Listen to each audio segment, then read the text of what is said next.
ask questions, and you'll do that by raising your virtual hand. So if you have your virtual hand up right now, please put it down unless you have a question. So we have a couple of virtual hands that are up right now. All I ask you to do is that you put those down. For those of you who have your virtual hands, if you don't know that, I have iPhone. Okay, there we go. There's iPhone K, looks like. So you just have to lower your hand. And for those of you who have paid and invested in the VIP lab, what's your question? All you have to do is raise your virtual hand and we will pin you. So who would like to go first? Who would like to be hot seated and individually coached? All right, Beth Pearson. Guys, can we give, it's Pearson, right? Is that right, Beth?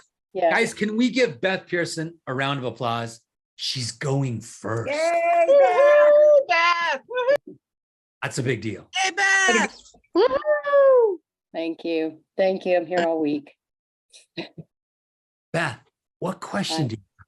What burning issue is going on in your world?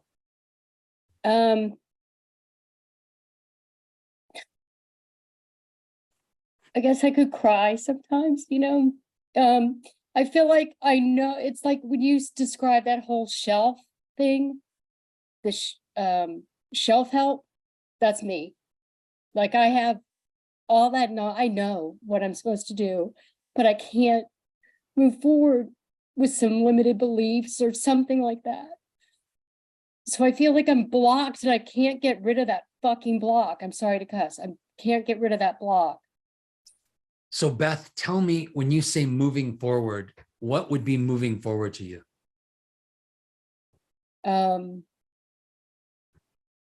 Being more comfortable asking people to join my team and building my team better, to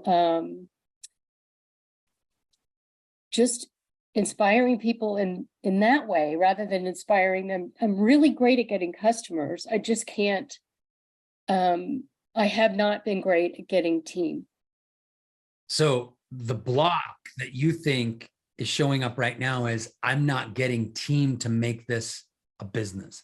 I'm not talking to people about making this a business. Or the ones I am talking to, my belief in the business must not be strong enough. Like something around the business and that building of that team is not strong enough. Like, I don't know that belief enough. Is that true? Is the business, or is your belief in the business not strong enough? I think so. I mean, I don't know. That's what I think a big block is, that my belief is not strong enough. Like, I think I have a story running in my head a lot of times about like the concept of, oh, people are going to roll their eyes at the concept of me introducing them to this. They would never want to join my team. They wouldn't want to do this kind of business, that kind of thing. Those are just some of the sabotaging thoughts, I guess, in your language. And you believe some of those thoughts. Like you buy into some of those thoughts in that moment. I think so. Mm-hmm. Yeah. Let me ask you this. Is there a part of you, Beth, that you felt insecure growing up? Is there a part of you that felt like you weren't good enough? Like you didn't have what it takes? Yeah. Where'd that come from? Well, I'm part of a large family, so I was kind of the good one in the family. Like I didn't get in trouble, but everybody else did. So like my thing was kind of a negative. I don't know. It's a weird thing. Like I didn't get paid. I was like, oh, she's fine. Like there wasn't enough attention paid to me, I think. I think that I didn't have, and my parents did the best they could, but I don't think that they could. I don't know. They just didn't have that inspiration to me. So Beth, let me ask you this. Whose love did you crave more growing up, mom or dad? Probably dad, because he didn't pay attention as much. Who did you feel like you had to be for dad? To get his love, who did you have? Perfectionist, really perfect. So when I talked earlier about 100% or not at all, you're like, yeah, I get that. I relate to that. Mhm. So Now, more now that you're describing that, yeah. you have to go do things perfectly. And your brain's even doing that at the cost of being loved. So it's survival for you. Mhm. So in other words, brain says, I got to go be perfect in order to get love. And love is survival, because if I'm not loved, I'll die. Mhm. So you must be loved at all costs in order to survive. So in your brain is telling you you need to be perfect. Mhm. Yeah. So think about it when you go talk to these people about joining this business with you. When you go talk to them about being part of this business, how perfectly do you do it? Not at all, It's pretty imperfect, isn't it? really. Mhm. You fumble over words sometimes. You don't Mhm. use the script that gets everybody to say yes that you've read about. You're not delivering the way you would normally deliver it. You don't feel incredible all the time. You're not handling things perfectly. Correct. So it feels sloppy, doesn't it? Yeah. And not confident. Yeah. So like I can talk about the product all day long and be very confident about it. You have But certainty about the product. right, that's what I'm saying. That's where the difference. I can just see it when I feel it, actually, when I can really feel it when I'm talking about the business versus the product. Yeah. So if we got this person who identified this part that said, I need to be perfect in order to be loved, and this insecure part of you growing up, what if we gave her a name? The one that needed dad's love and needed to be perfect and get good grades and do all these great things you talked about. If we gave her a name, what would her name be?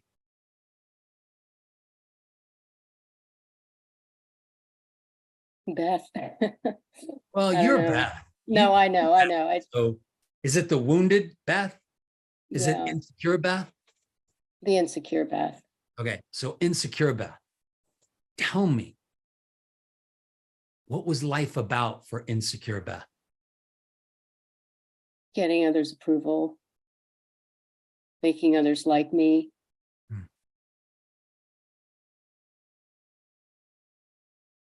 Hmm. Succeeding in school, doing well in school. Yeah. Accomplishing at all costs. Hmm. What else? What else was life like for this part of you? Um,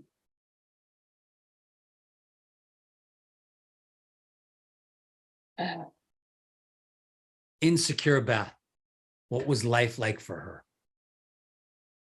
I was just always just kind of tentative in everything I did. Like there's sort of this thought that keeps coming in my mind is about, like, I remember somebody shared this phrase with me a while ago, and it was really kind of descriptive of what that insecurity was. It's like the strive for perfection leads to procrastination, leading to paralysis. So that was kind of a description of what my life was like. I would procrastinate so much because I didn't want to fail at doing it. Yeah. Yeah. And I'm curious, if we got advice from insecure Beth today about how to run your business, what advice would she give you? Like, I want you to ask her right now. I want you to ask insecure Beth, how do you think we should approach people about the business today? What does she say? My first thought was don't. Yeah.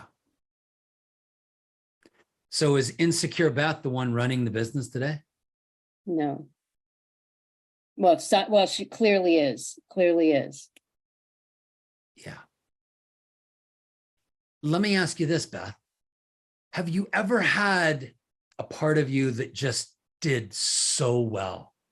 You took things on and you handled them beautifully, emotionally, mentally, physically, like you were really confident about something. Tell me a time when you were really confident in life. Um,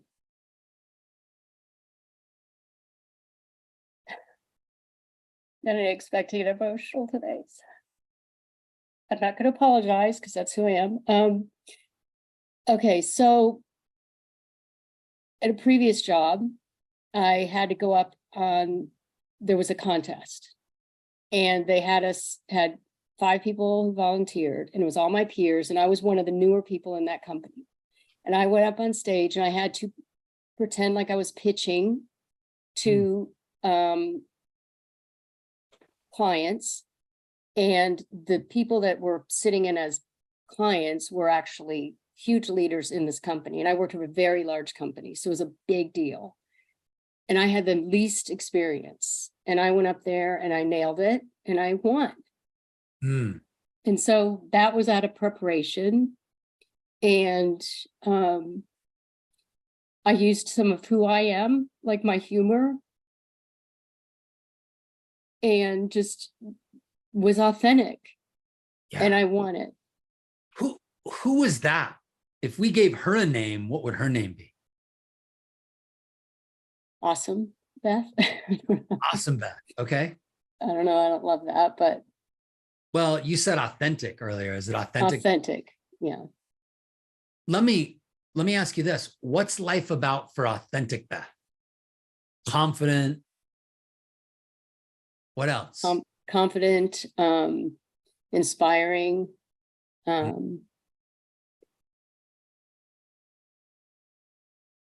happy. What does authentic Beth think about how you should run your business today? What's her advice about how to go talk to people? Just go do it. That's What kind else? of the thought that came to my mind. Authentic Beth. I want to talk to authentic Beth. Yeah. Like confident, reassuring, prepares. She's Just believe- ready. Yeah. What does she This- say? Beth? To believe in the business, that it's a really amazing business. And there's so many people that are successful there that can really, it can change your life. It can change the trajectory of your life. You can do so much and improve so many people's lives by sharing it with them. Yeah. Yeah. Let me ask authentic Beth. Authentic Beth, what do you think about insecure Beth?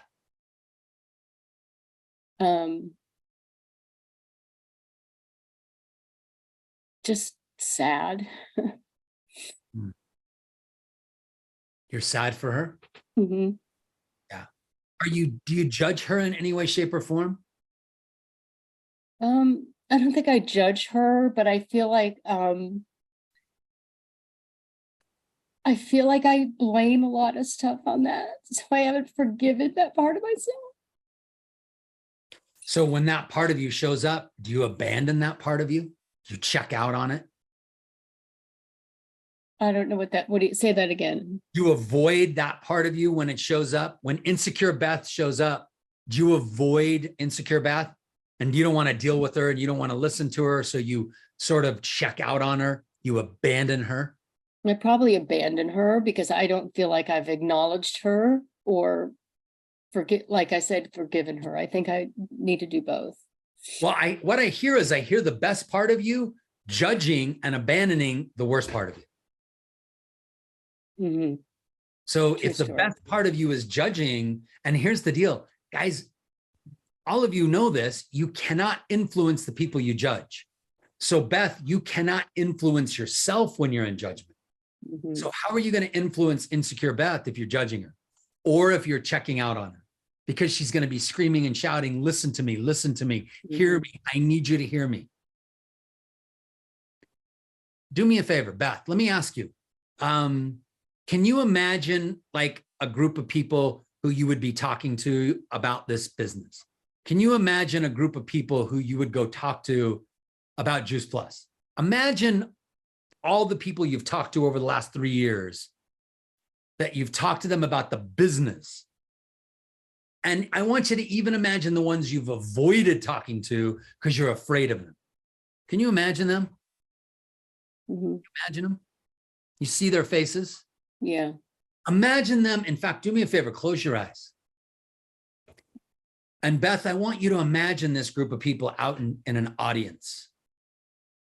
So you have this group, there they are, all the people that you're afraid of talking to, all the people you don't want to be pushy with, all the people you don't have the best words with, all the people you'd like to talk to about this business and make them a business partner, and you don't do it, or you haven't, or they've said no in the past. And I want you to imagine them out there, this audience of people. Now, I want you to imagine you, the best part of you, authentic Beth, standing on stage, looking at all of them. There's authentic Beth. She's prepared. She's confident. She's got it all together. Imagine her on stage, and all of those people are out there. Now, do me a favor. Off in your peripheral vision, imagine insecure Beth. Give insecure Beth a face. Look at her hair. Look at how she's dressed. Look at her face. Look what she's wearing. Feel her insecurities.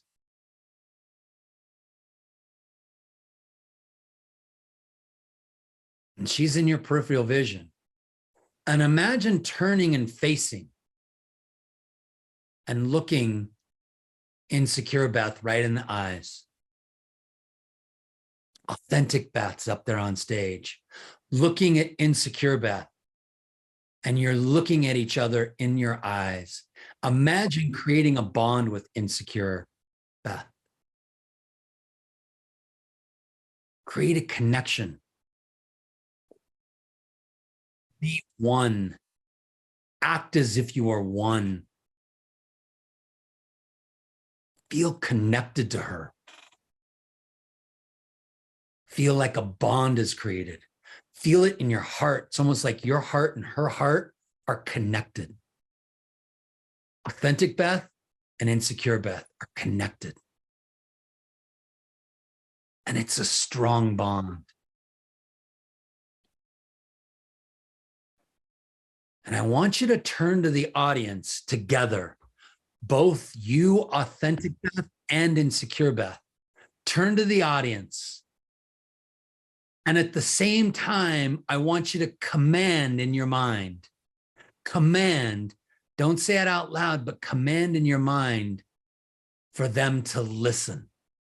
On the count of 3, 1, 2, 3, turn to the audience, and together at the same time, command them to listen. Authentic Beth and insecure Beth. And they see both of you. You're one. Command them to listen. Beth, open your eyes. What happened? Hold on.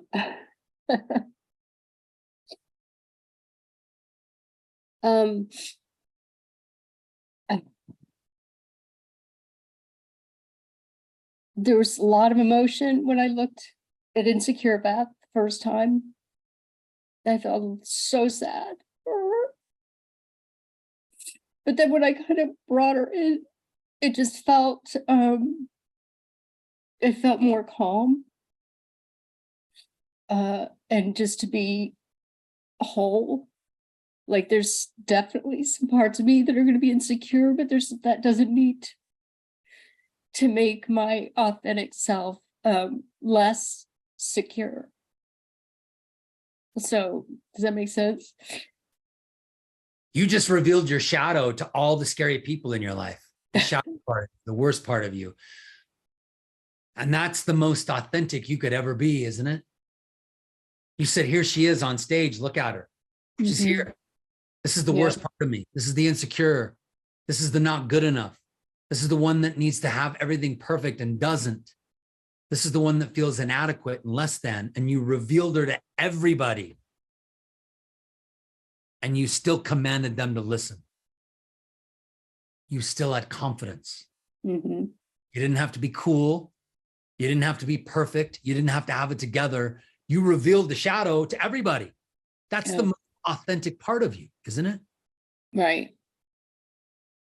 That's what makes me like, that's part of the whole authenticity is like all of those pieces. They've already seen it. So what are you afraid of now? They've already seen the shadow. Mhm. They've already Mhm. seen the part of you you've not wanted them to see for how long? Mhm. The part of you that's not getting it perfect, that's so scared they're going to see it that way. You already revealed yourself to them. And you still were listened to. They were all ears, weren't they? Yeah. Yeah. Even though you were doing it imperfect, even though you were afraid, even though you were visually not what you wanted to be, emotionally not where you wanted to be, you showed them, Mhm. this is me.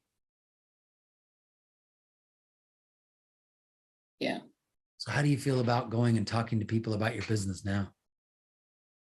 In this moment, confident. So what if you just use that same tool over and over again? I I know. know you want it all to change. Internally, I know you want it to change now and be done. And part of Mhm. you in the back of your mind is, yeah, it worked right now, Brandon, but what about later? Yeah. What about the next day? You're Mhm. already second guessing it. Even though you just did it in the moment, you're checking back and going, oh yeah, but I won't make it last. I'll still have this problem. The issue didn't go away. Brain is still holding on to the issue and saying it's not gone away. I know it requires repetition. Yeah. Because Well, that's why I feel. Mhm. you've been living in this place for a while, haven't you? Yes. Yeah. The insecure part of you has been living in this in a long time. And we got to Mhm. reveal the insecure, the shadow part of you, if you will, to all those scary people. But once they see it, and once you do it again and again and again, you're going to build more and more and more strength and more confidence. And you can keep delivering at that level if you keep repeating this tool over and over again. That's a great tool. Yeah. Yeah. How many of you related to this? Mm. How many of you Beth served because she sat in proxy for all of you? How many of you this served you for Beth to do this? Can you show her by giving a round of applause to Beth and saying thank you? Thank you. Nice Beth, job. nice work. Thank you so much. Nice work. Yeah. Nice job. That's what it's like to be put in the hot seat, guys. It's easy, right? It's easy, Beth. Simple. Simple. Yeah, nice work. Nice work. So, guys, this is what the VIP. Okay, let's see. Julie, guys, it's Julie. Julie can't get enough of me. She was on the phone with me last night for an hour and a half. And she's like, she wants more. Julie, come on. You're like, I know. And I wasn't going to raise my hand because I haven't done much with myself and all kinds of things. And Sandy even talking, then I'm is that like, one downing yourself right there? oh yeah, 1000%. I know. And like listening to Sandy's thing and then seeing everyone raise their hands that it helped them, I thought, okay, I shouldn't speak up because what I'm going to say isn't going to help everyone enough.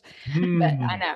So Survival brain, right? Survival. yes, and I'm like sweating because I'm like, okay, but I'm so over not doing what you've taught us to do. This is the second time I've heard about the prioritizing sessions. I loved it the first time. I know I need to do something similar for years. Then you've taught your method. I have leaders and mentors that have embraced it and rave about it, and I'm still not doing it. And I know my brain fights the discipline of some stuff, but I did realize today in doing this stuff with you, one thing that's holding me back is fighting that C list. Like when I do the brain dump, I navigate toward wanting to put everything on the C list on my to-do, like blocking out time. And some of it, like it needs to be done, like my taxes. you know, some stuff I'm behind on, paying bills, whatever, I was just like doing the brain dump. Right now I know I'm on crutches and my life is limited and I'm dealing with some extra things, but I want to speak more for how my life is normally, to not just right now, because this is a short, minor inconvenience and I'm going to be back to normal soon. But there's something about this exercise that holds me back because I feel like all that C-list stuff needs to get done. Yeah. When I said survival brain likes to get it all done, likes to do the to-do list and get it all handled. Did that feel like, yeah, Oh, that's yeah. brain. Yeah. Yeah. I like Yeah. to It's check. like all stuff I can control. Not that I can't control the other, because I can too, but for some reason my brain like, It's easier. yeah, Your brain puts all these things in a filing cabinet and it goes, let's find the thing that's the easiest. right. Let's get that out of the way first. Let's get that out of the way first. Instead of what's the most challenging. If I pick what's most challenging, that might consume your day. And then you might be too exhausted to get all the rest of the stuff done. Yeah. So brain's like, let's get done with the easy stuff first. Let's clean our house. Let's do laundry. Let's go for a drive. Let's do, instead of what's the most challenging. So let's find out. Julie, let's find out. You're not following through with doing a prioritizing session because is it the to-do list or is it something deeper? So do me a favor, out loud, I want you to say, I'm not following through with the prioritizing session because, say that out loud. I'm not following through with the prioritizing session because every week looks so different to me. Oh, I'm so sorry. I didn't. I travel a lot and my schedule's different. So I'm such a perfectionist that like having that protocol and knowing what it's going to look like, but then knowing it won't always work. Like, I think then I avoid doing it because I'm like, I'm already going to be behind when I'm out of town for 3 days or whatever. And I get back and I've missed those 3 days of certain activity. I don't even know if that makes sense, but I mean, when I really was listening to you today and trying to think about why do I avoid this behavior that I know would make me feel so good,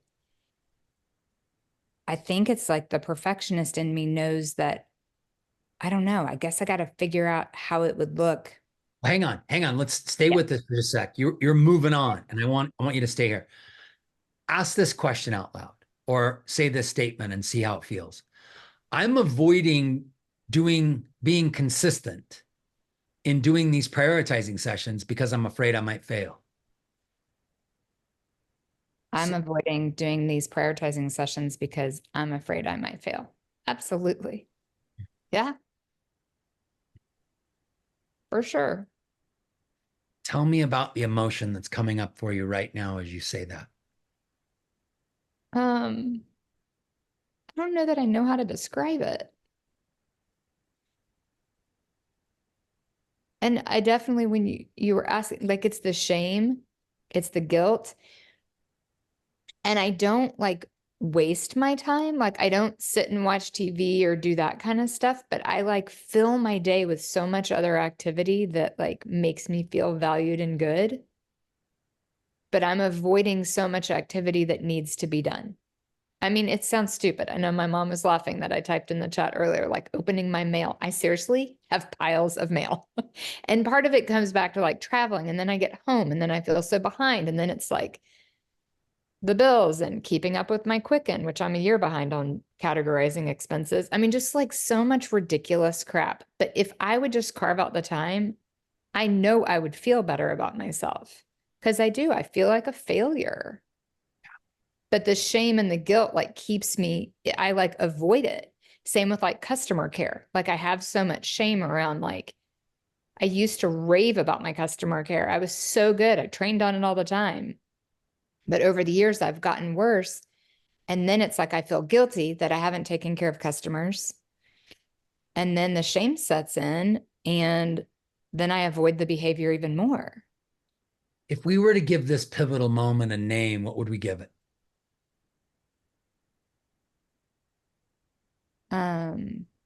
Because you're not even setting up the prioritizing sessions, right? Correct. You don't even have those scheduled in. No. Okay. So that's the start. So that's really the pivotal moment. When you do or do not set up a prioritizing session, all the sabotage you just told me.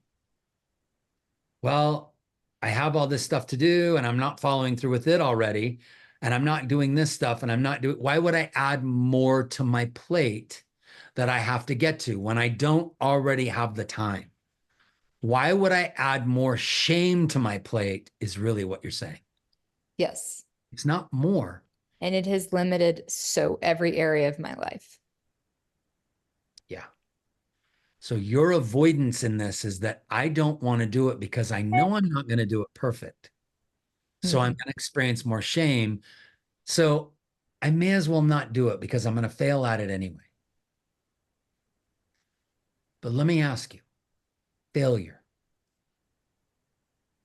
Right now, you'll feel failure, Julie, when what? You will feel failure if or when what? Gosh, which area of my life? I will experience failure if or when. I will experience failure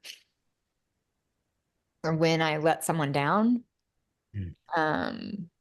Which like, I feel like I let my husband down because he works so hard and I know I need to manage the stuff at home and I'm so behind that then I don't want to ask for help. Because I've asked for help before, like, hey, can you just help me get caught up on some of the mail from the last month or whatever, and then I'm behind again on it. So I'll fail if I let somebody down, and I'll let somebody down if I get behind in anything. That's one thing. From a business standpoint, I feel like a failure when I start a new team member, but I don't help them succeed. So then I avoid that behavior too, because I don't want to feel that failure and shame. So you avoid starting a new partner because if you start a new partner, you have to be there. Yes. And do it all. I absolutely avoid growing my business. Yes. I slip into management mode and do everything that I'm comfortable doing. So you've heard me ask this question before. And a lot of people here have heard me ask this question. Whose love did you crave growing up more, mom or dad? Whose love did you crave? I think I had so much love from my mom that probably my dad, I'd say, is what I craved. When you were younger, who did you feel like you had to be for your dad in order to get his love? Who did you feel like you needed to be? The girl that was going to go to Princeton and be a lawyer. So say the words. You needed to be what? I needed to be perfect. Yeah. So think about that. In order to get love, I need to be perfect. That's the message you delivered to yourself at a very young age. Julie, it's the same message today. You're delivering the exact same message today. It's like built into your nervous system. I need to be perfect in order to be loved. Is that true? No, it's not true. No. How much does your husband love you? In all your imperfection. He loves me a lot.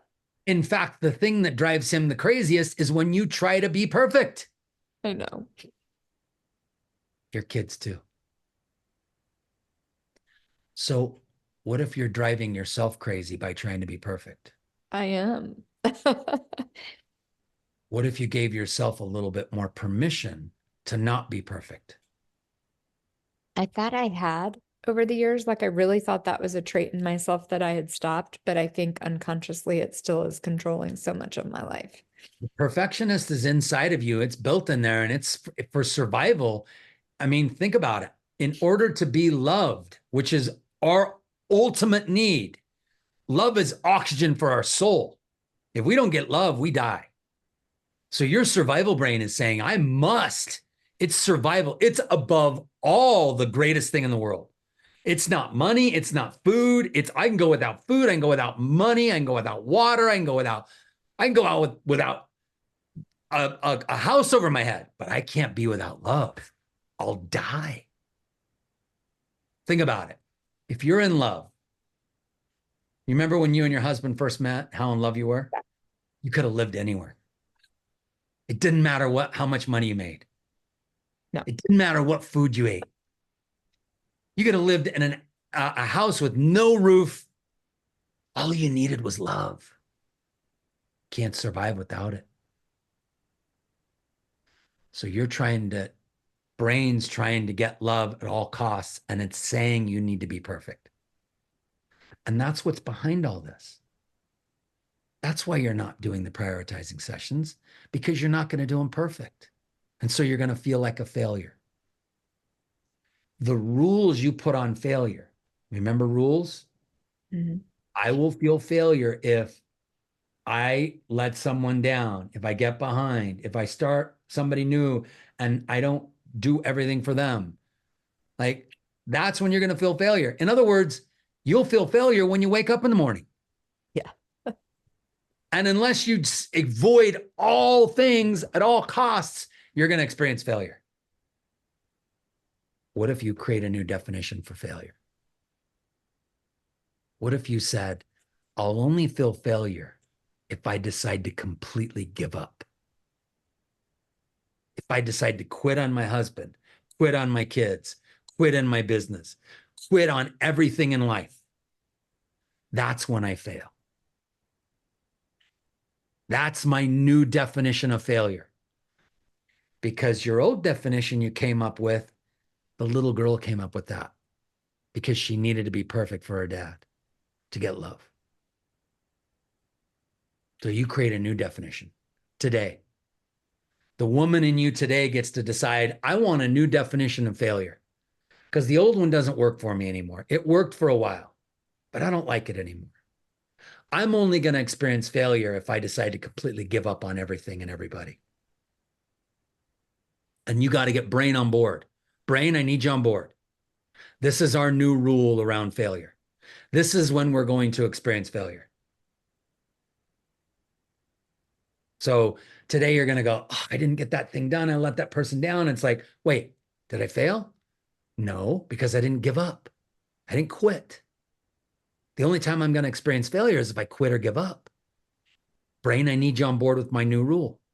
Brain, I need you on board with my new definition of failure.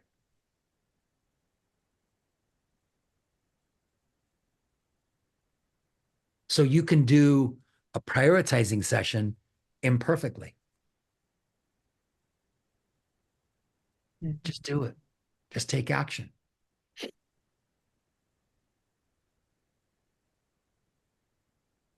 Yes? So, yes. But remember, being aware of this when you go, I'm failing, I'm letting somebody down. That's the little girl talking, saying, I need to be perfect to get loved. I need to be perfect to be loved by people. I can't let people down. I got to go to Princeton.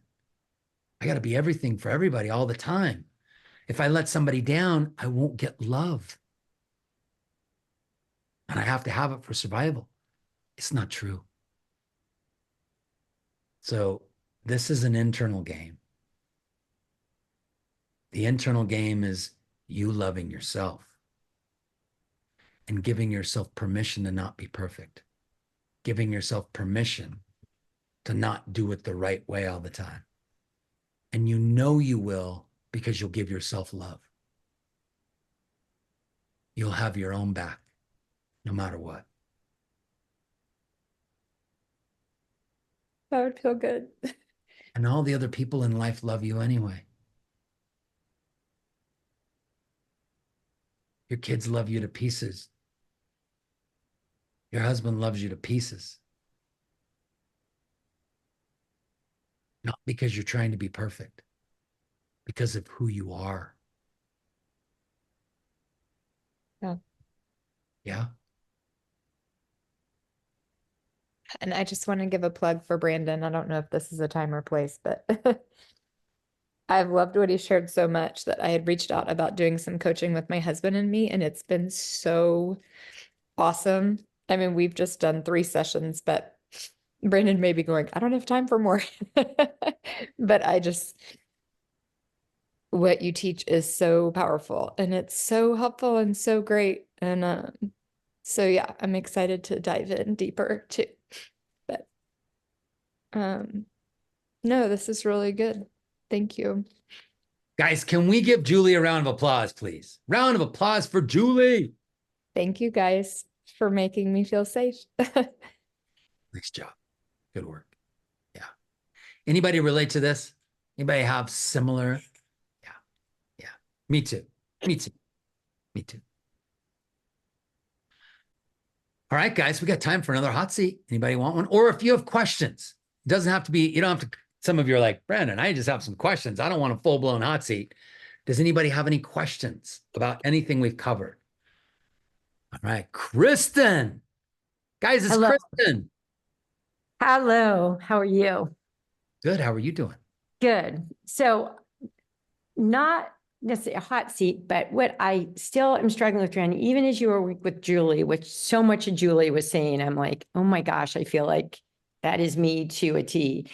And you say, change the brain, but that's what I'm struggling with. So if you start going down this way, how do you get the brain to change? That's what, do you know what I'm saying? Because you just said, I told my brain this, but that's what I'm struggling with. How I see it happening in my life.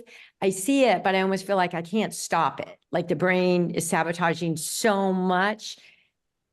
How do you stop that reel from happening? Or how do you, that's what I'm not getting. Well, Kristen, there's numerous ways. There's numerous ways to change our brain. What you want to do, I would get out of the language of I need to change my brain. Okay. And get more into directing. I want a direct brain, right? Mhm. Brain, what you're telling me is brain is directing you in a lot of ways. Oh, yeah. It's fears, it's insecurities, it's worries, it's struggles to avoid pain. I mean, this is brain survival. We all do it. We're all here. What you want to do is you want to get into a place where it says, I want a direct brain. I don't want brain to direct me. So are you looking for some big, giant, like tool that's going to absolutely just totally change everything about your brain?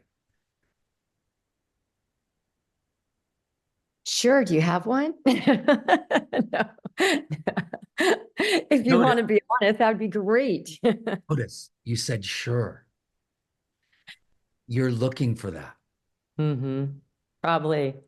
You've created an expectation of how you're supposed to be, Mm-hmm. how you're supposed to look, of how your business is supposed to be. Mm-hmm.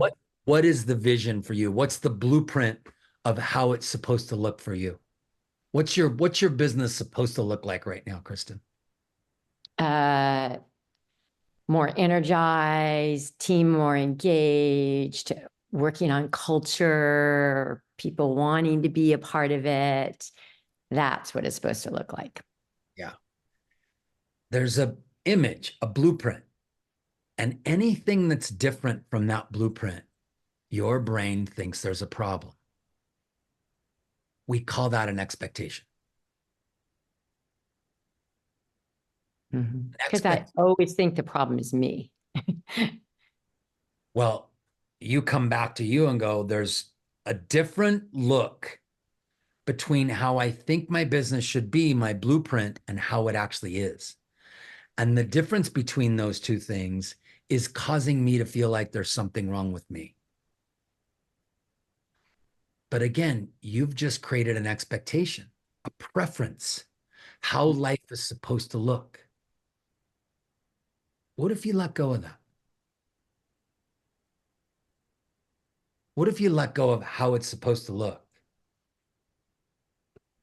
What if you created a goal, an objective for what you want to move towards, but you let go of your image of how you think it's supposed to be? It would be relieving.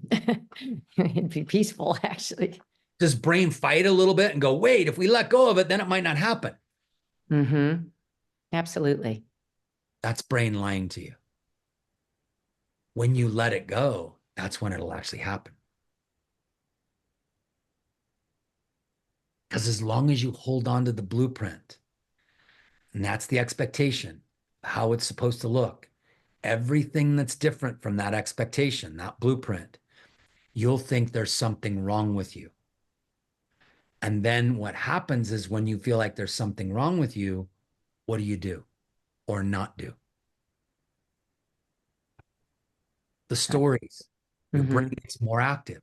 What's wrong with me? Well, this is wrong with you, and this is wrong with you. And here's, I'm going to make some stuff up. And here's the stories about what's going on. And here's the problem. And here's what it is. And it makes a bunch of stuff up, doesn't it?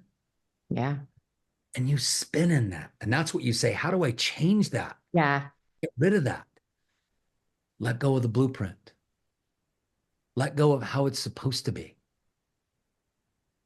Have a goal, but instead of having expectations, replace your expectations with what? What should she, what would help her in life if she changes and replaces her expectations? What would she replace them with? Appreciation. About appreciations. Tell me something right now that you're judging about yourself.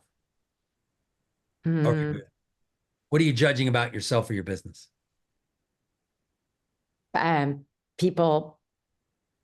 people don't want to join my business. New people don't want to join. People aren't showing up and working their business like they should, right? What else? Tell me the blueprint and the difference between life, reality, and the blueprint. What else?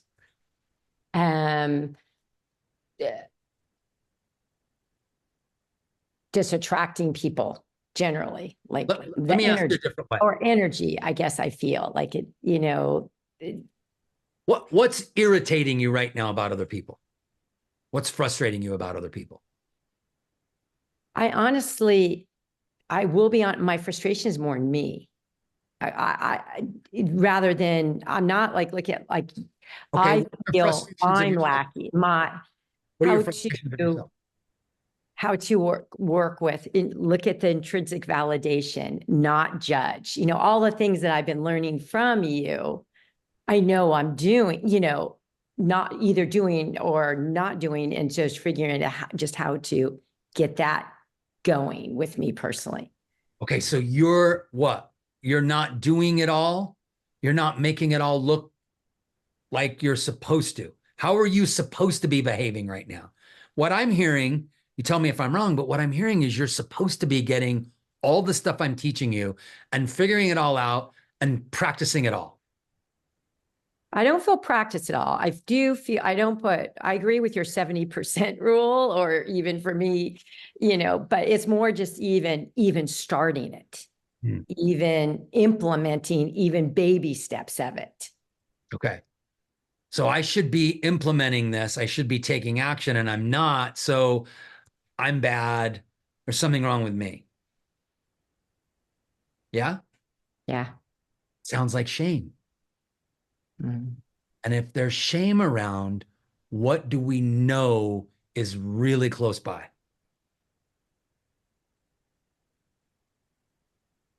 As Brene Brown puts it, if shame is driving, who's riding shotgun? Oh, I just watched the video. Perfection. Perfection. Yeah. Yeah. So you related to what I shared with Julie. Oh, very much so. Yeah. So let me ask you, what do you appreciate about your business right now? If we let go from expectations for just a minute, how you're supposed to be, how others people are supposed to be, What do you appreciate about your business? I honestly, I appreciate a lot of my team and the people that are on it. They're good human beings. They're dear friends of mine. Our community, Sideline community, I just feel really blessed to be in that community. That's a huge thing that I feel incredibly grateful for. What do you appreciate about yourself? I know that I love large, and I am compassionate and giving, and I do look most grateful. I do throughout the day when I feel my brain start going somewhere. I look at something that I'm grateful for in my day. What else are you appreciative of yourself? What do you appreciate about you? What's beautiful and amazing and incredible about you?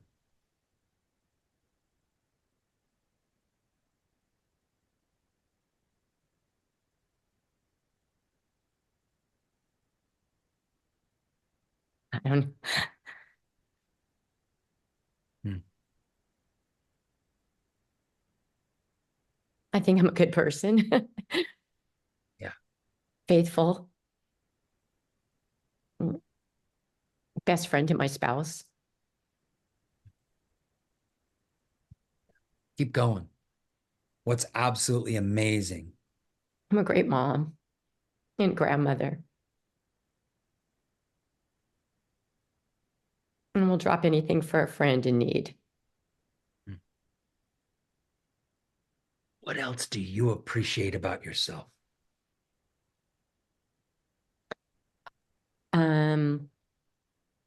I can like feel people's, I don't know, it's hard to explain, but when I work a lot with homeless and underprivileged, and it's this, I can feel like the extra stuff within them. I can't explain it. And so I'm able to connect better. Called empathy. You have enormous amounts of empathy. You said, I love large. Tell me more about loving large. I just, it's just easy to do. I mean, I love people when when I get to meet people, and I love my family and my friends, and it's just that feeling that you just can give and be there and want to help and support and just be there for people. Yeah. You have a huge heart. You really are a beautiful human being, aren't you? Aren't you? It's hard for me to say though. Yeah, I am. Yeah. Now, right now, how much energy do you have to go talk to people about your business? Right now. Right now. Right now, at this moment, not a lot. After we get off this call, I guess I should say. I would love to say, oh, I have a lot of energy to do it, but I'm going to be honest with you. I don't know. I don't feel that. I don't honestly feel that coming through from me. Because you're still stuck in your expectations for yourself. Mm. Instead of being in touch with the appreciation that we just tapped into. Notice how you slipped out of the appreciation. Got rid of the emotion and you went, what am I expected to do? The minute I mentioned your business, all of a sudden, all the expectations came back up. Yeah. The blueprint just popped into your head again. Oh, I got to perform like this. I got to do it like this. I don't possibly have the energy for all that. I can't. But how easy is it to appreciate what a beautiful human being you are? And just be in that space and work from that space. I'm a beautiful person. I have a big heart. I love big. What if you worked from that space? You're so driven by your expectation because it gets you moving, it gets you active, but then it burns you out. You get exhausted. Mm-hmm. What if you use appreciation? What if that becomes your fuel? What if you use that to ignite you in your business instead of the expectation? I think it'd be a lot more joyful. Yeah. And it's going to take practice. It's going to take practice because brain keeps going to these expectations. This is how it should be. This is how it should be. This is how it should look. But I want you to come back to, what do I appreciate? What's beautiful about me? What's incredible about me? What do I love about me? What's wonderful about my business? What's wonderful about life? And let the appreciations fuel you instead of the expectation. Yeah. Is it going to take time? Is it going to take effort, conscious awareness, repetition, accountability? Yeah. It's going to require all those things. And then you'll slip back into old patterns because that's how you've been doing them for how long? And then you'll go, wait, what's the new way? Repetition, accountability. What's the new way? What's the new way? Brain, get on board. What's the new way? No, we want you to think the old way. I know, but what's the new way? Appreciation, love. Mhm. Wait, you need to have the expectations. Slip back into expectations. Shame yourself, beat yourself up. Wait, what's the new way? Appreciation and love of myself. It's going to require effort. So this becomes a pivotal moment. Your appreciation moment. I would call it a paradigm shift moment. Where you shift. These aha moments right now that I realize I've run my whole life this way. You know?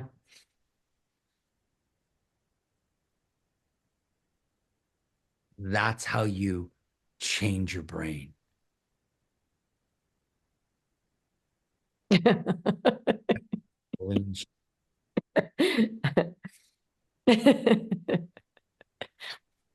how you redirect or direct your brain in the way you want it to. Brain, I need you on board with this new way. It's helpful. Brain's